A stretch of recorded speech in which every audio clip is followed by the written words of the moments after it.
Uma das responsabilidades mais importantes que os oficiais da igreja têm é a responsabilidade da disciplina eclesiástica. Cristo governa a sua igreja por meio dos seus oficiais.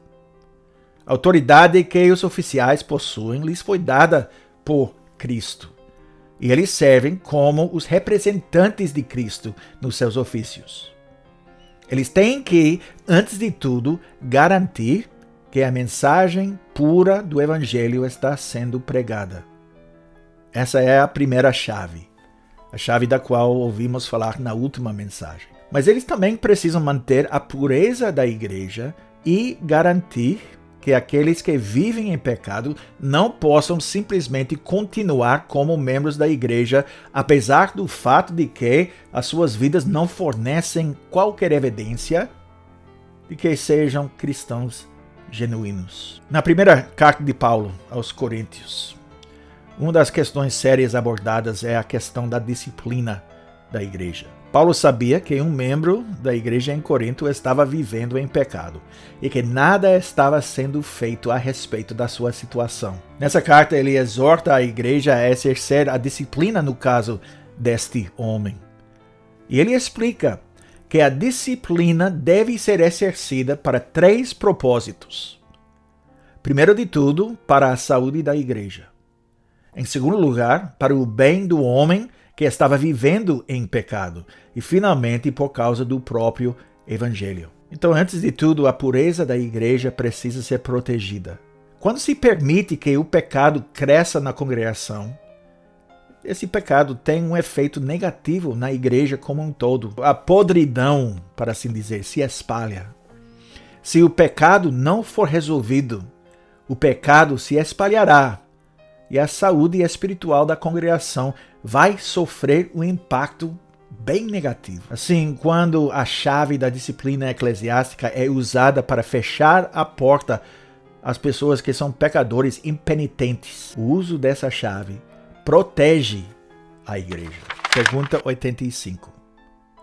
Como se fecha e se abre o reino do céu pela disciplina eclesiástica? Resposta.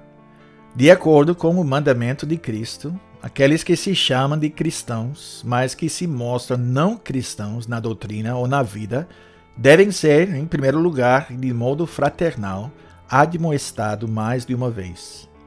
Se não abandonarem a seus erros, nem a sua impiedade, devem ser denunciados à igreja, isto é, aos presbíteros. Se também não derem ouvidos às admoestações deles, serão proibidos de participar dos sacramentos e excluídos da congregação cristã pelos presbíteros e do reino de Cristo pelo próprio Deus. Serão novamente recebidos como membros de Cristo e da igreja quando prometerem e demonstrarem arrependimento real. E o exercício correto da disciplina eclesiástica também contribui para o bem da mensagem do Evangelho. As pessoas veem como a igreja responde ao pecado.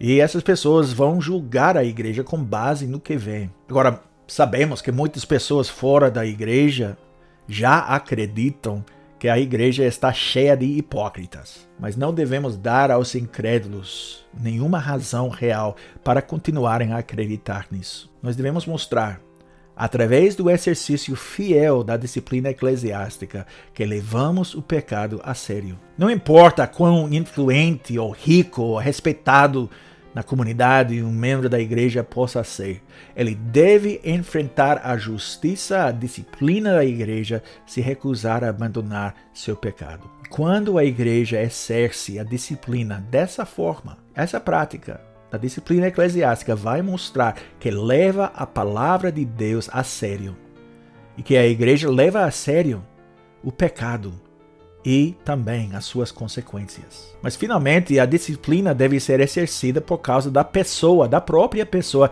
que está vivendo em pecado. Se nunca dissermos nada a uma pessoa que está vivendo em pecado, se apenas a deixarmos seguir seu próprio caminho, sem confrontá-la ou lidar com seu pecado, seu erro, não estaremos demonstrando amor para com ela. O propósito da disciplina eclesiástica não é simplesmente excluir alguém da comunhão, mas também, se o Senhor quiser, levá-lo ao arrependimento e restaurar essa pessoa à comunhão com Cristo e à comunhão dos santos. E por esta razão, nós confessamos que a chave da disciplina eclesiástica não é usada apenas para fechar a porta do reino dos céus àqueles que são pecadores impenitentes. Também é usado para abrir a porta do reino para aqueles que mostram o verdadeiro arrependimento. Que não apenas dizem que estão arrependidos, mas que mostram que a sua confissão de arrependimento é de fato real, pela maneira como vivem. Quando uma pessoa é excluída da igreja, devemos orar para que a sua exclusão a leve a compreender a gravidade do seu pecado. A sua excomunhão deveria levar ao sofrimento, de fato.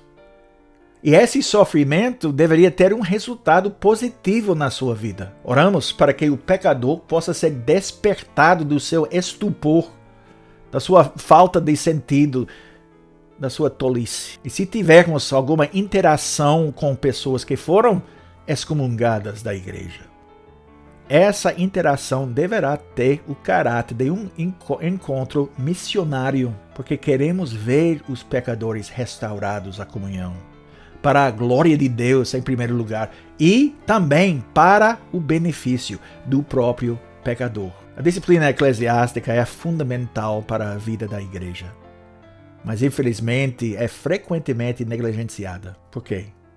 Porque não é fácil exercer a disciplina bíblica na igreja.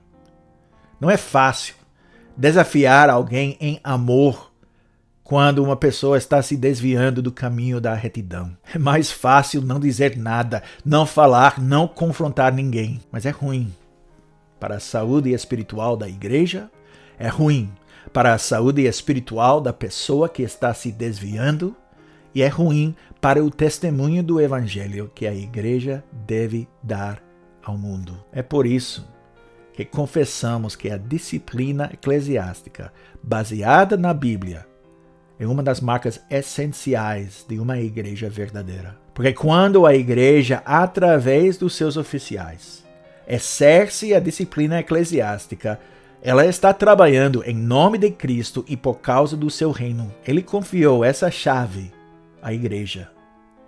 E esta chave deve ser usada pelo amor de Cristo.